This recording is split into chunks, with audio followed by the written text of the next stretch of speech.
Good afternoon, and welcome to The Topic, where we highlight Houston Community College, our students, our programs, and our reach into the community. I'm Daniel Scholl, one of the financial coaches here, and we're glad you've joined us today. You can watch The Topic every Thursday afternoon at HCC when we're in session live at 2 p.m. on Facebook and YouTube. Follow us on social media as Houston Community College District, and watch us on HCC TV via your local cable provider. So we're at the height of cold and flu season, and we're also contending with COVID and RSV. So today we're joined by Dr. Herbert Jackson. He's the program director of respiratory therapy at HCC Coleman College, our health sciences college, with tips for staying healthy. Dr. Jackson, welcome in. Thank you, Daniel. Thank you all for having me. Glad to be here. Glad to provide some information about the different respiratory illnesses that's going on and ways to prevent them. Yeah, that's great. Timely news. I know the flu is certainly going around. I've always had a question. I know, we call it a cold for a reason, right? Because it happens in the cold parts of the month, but I know the weather doesn't cause it. Why are respiratory illnesses so prevalent in winter? So if you look at it this way, Daniel, so you have family gatherings Thanksgiving, you have family gatherings Christmas, and you have family gatherings on New Year's Eve. So in some instances, when you get that many people together, one or two may have a cold. If you on the news, if you saw how this year was one of the years in recent years where there was a lot of travel, a lot of people coming in and out of airports and going different areas. So one or two of those travelers may have a bug, and they may touch something, and then you may touch something, and you go visit your family, and then they get sick, and then they go visit someone else, and they get sick. So in most cases, a lot of times, that's usually kind of what happens. Sometimes for some the population may just have a cold, and they may think, oh, well, I just have a runny nose and watery eyes. They may say, oh, well, it's just allergies. But you may be on the verge of developing the flu, and then, you spread that to other family members. If you're going through an airport, if you're traveling and you're touching different things, in most cases now, it's kind of lax as far as in hand washing and so forth and so on, which what we have to remember as a society that if we want to prevent these respiratory illness, one thing to remember is always wash your hands, always cover your nose and mouth when you sneeze. And then if you have a runny nose, a sore throat, and, watery eyes, sometimes we may say, well, I just have allergies, but that might not be allergies. That might be the early stages of developing the flu or pneumonia or something in that area. So go ahead. I'm sorry, go ahead. What we like to tell everyone is that if you are experiencing those types of symptoms, sore throat, runny nose, and your symptoms are getting worse after 3 days, then you should get help. You should seek treatment from your healthcare provider because, in certain instances, it can become worse. Okay. When you were running down the list, it made me think of basically we need to do the things that they told us to do in kindergarten, right? Wash your hands, cover your nose, cover your mouth when you cough. It's simple. And it seems like we were doing that pretty well when, the pandemic first started. Right. In fact, we had very little flu that first year. But I fear that we've gotten back into some of our older bad habits. Yeah, bad habits are easy to shake. So, during the height of COVID and during that time, we all wore masks. So when you travel, you had to wear a mask, right? So you wasn't sneezing outside of your mask. If you had a stuffy nose and things of that nature, you had a mask on to cover yourself. But since COVID is still around, COVID hasn't went anywhere.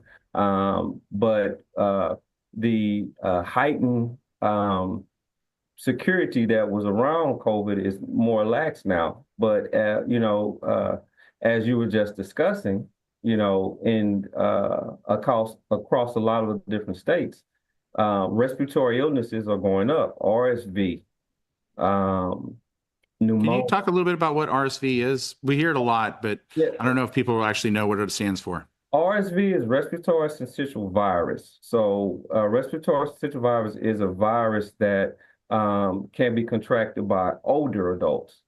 Okay. So, and when we talk about, again, there's age variations and there's different things for each of our bodies. So, for older adults, their immune system is a little bit weaker than younger adults. That's easy to understand. Um, for some older adults, they are more prevalent to develop RSV, which is a virus that is under respiratory. It's the same thing as the flu and pneumonia. What we try to encourage everyone is to get your vaccination, Okay. get your flu shot, get to the pneumococcal vaccination, get your RSV. And the rationale behind that is that it won't prevent you from getting sick, but if you get sick, you won't be as sick, right? Your recovery may be shorter. Sometimes a lot of us are scared to go see our doctor. A lot of us are scared to get vaccinations because a lot of things that we hear are these vaccinations are not good. These vaccinations have different long-term effects. And that's really, that's really not true. Yeah, the science behind that it doesn't hold up, right? No. I mean, we've really studied these vaccines. So let's say you do get sick, you're washing your hands, you're wearing a mask, but that does, like you said, there's no guarantees. What are some things that we can do to get better other than drink some ginger ale and have some chicken soup? Well, that also helps, Daniel. But if you want to make sure that you're taking a multivitamin. Okay. Multivitamin, because a lot of times you can be deficient with nutrients in your body. Vitamin C. Okay. Vitamin C is a good vitamin to take once you start to feel ill. Vitamin E and also vitamin D. So a lot of times, and again, I can't stress enough how important it is to seek, help from your healthcare provider, because your physician will have a list of all of your labs and and they'll have a history. So if you're sick, you probably had the same symptoms before, and then they can prescribe you an antibiotic. They can prescribe you specific medications for your specific condition. So again, if after probably about 3 days you're not feeling well, you still have a fever, then you want to seek expert consultation from your physician. If you start to develop severe shortness of breath and severe chest pain, at that time you need to call 911 because that's more of an emergency situation. The infomercials that you guys are doing, we in the healthcare industry, we're trying to prevent that. We're trying to provide as much knowledge to society, to the population that we can, so that we won't have as many issues as we have had in the past. Well, we appreciate you being on to help, spread that information. Absolutely. This is great stuff. We're going to take a quick break, but when we come back, we're going to want to talk to you about our respiratory therapy program here at HCC. Okay, great. I'll be here. All right.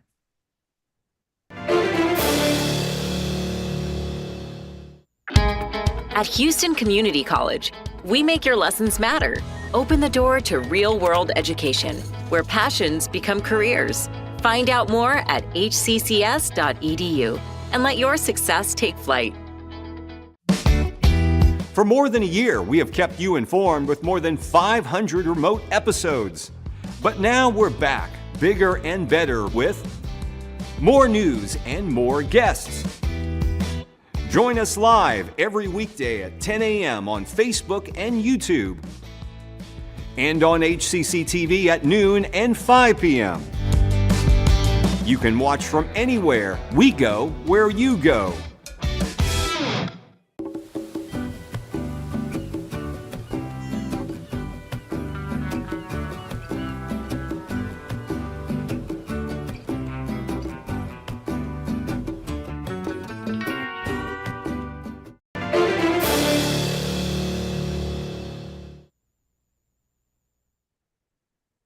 Welcome back to the topic. We're continuing our conversation with Dr. Herbert Jackson, Program Director of Respiratory Therapy at HCC's Coleman College. Dr. Jackson, what is respiratory therapy? Well, Daniel, what we like to say, most people, when you think about respiratory, they think about breathing. They think about our job is to help you breathe, but it's a little bit more extensive than that. Yes, if you have an illness which causes you to have difficulties breathing, we are frontline to help. But respiratory therapists can pretty much do a variety of things. It's not just to help somebody breathe. It's to help you to get well after you had a stroke. It's to help you get better if you had a cardiac arrest. We have a multiple things that as respiratory therapists that we are able to treat and that we are able to assist with. If your lungs are becoming congested from secretions, then it's our job to do what we call bronchial hygiene, secretion clearance. If you have reached to a point to where you have to have a tube down your throat to where your lungs and heart are not functioning correctly, respiratory therapist's job is to assist the physician and help getting your tube down, putting you on a mechanical ventilator. Their job is to facilitate the mechanical ventilator, make sure everything is working properly, and to get that tube out of you and to get you back to where you need to be. Sounds like it's all pretty critical stuff.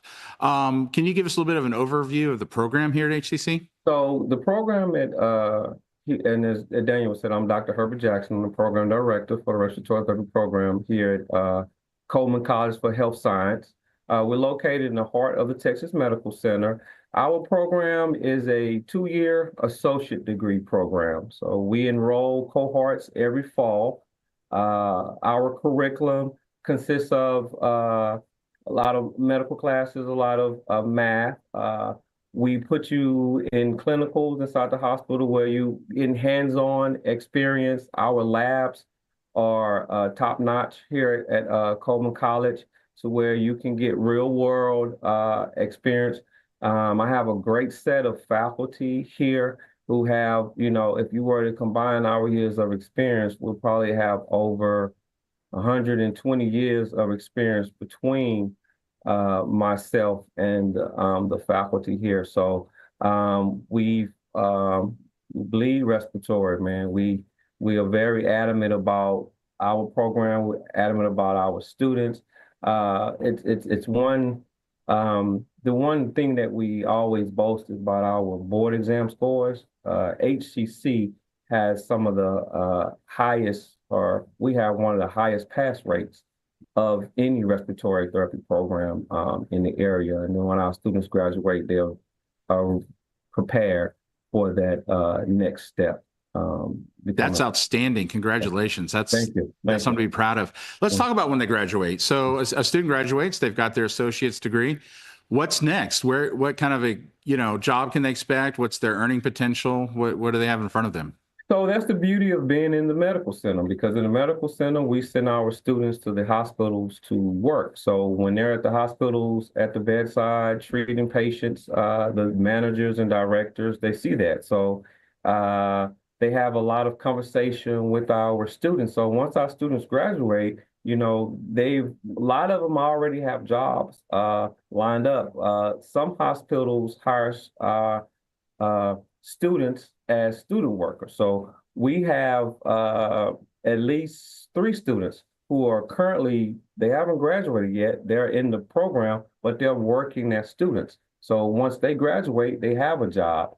The mean salary, if you were to look it up for a respiratory therapist, is about 70 to 80,000. So we always consider our program at Coleman College a good bang for the buck.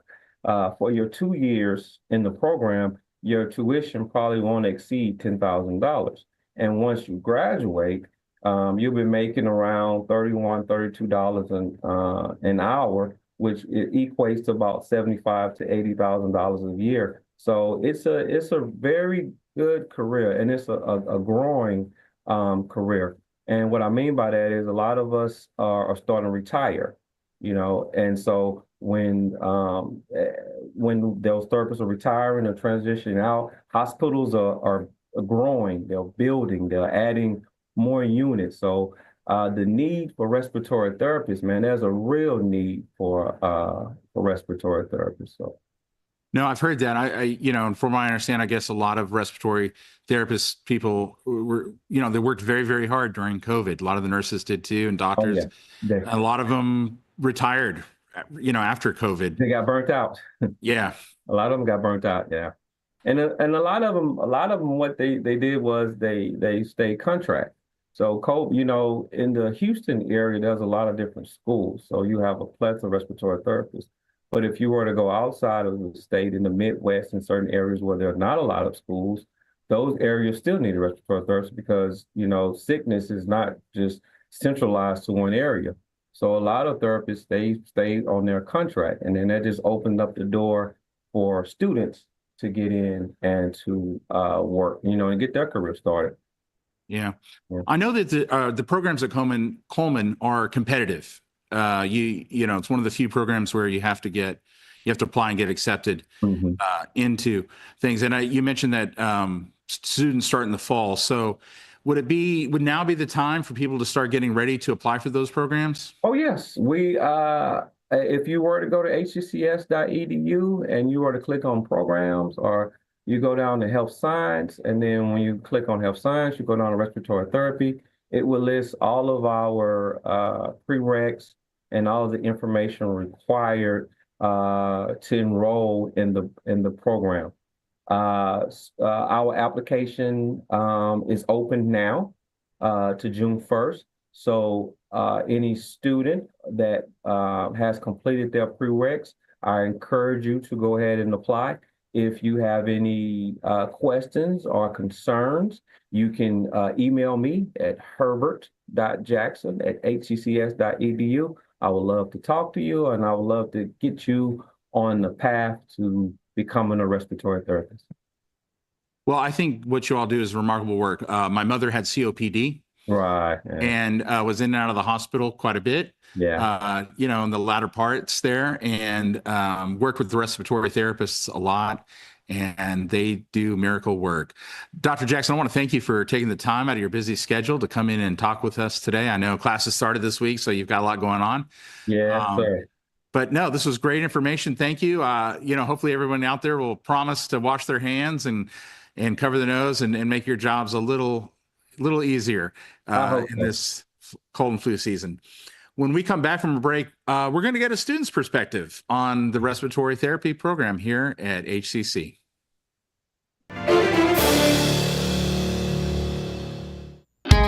At Houston Community College, we make your lessons matter. Open the door to real-world education, where passions become careers. Find out more at hccs.edu and let your success take flight. When I was your age, I was just like you, fascinated by stars.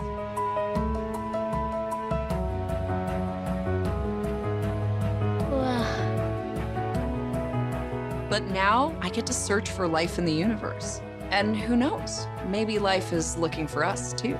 So we're like aliens to them? Yeah. Does anyone want to be a scientist now? I do. Awesome. We need more girls in STEM. Maybe we can find aliens. Things could be stranger, but I don't know how. I'm going through changes, through all of the strangeness. I'm going through changes now.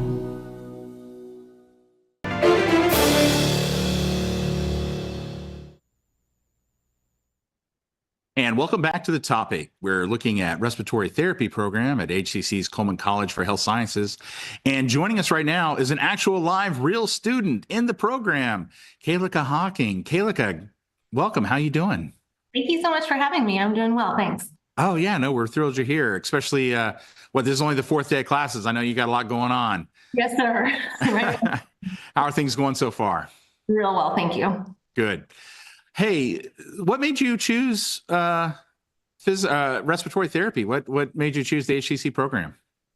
Like a lot of people, respiratory is pretty foreign unless you've experienced it personally. And so that was my case. My mom was in the ICU, and I personally was so impressed by the RTs who were working with her. She had pneumonia. And so this is a second career for me. I knew that once my daughter started kindergarten that I wanted to pursue this and really just be able to give back.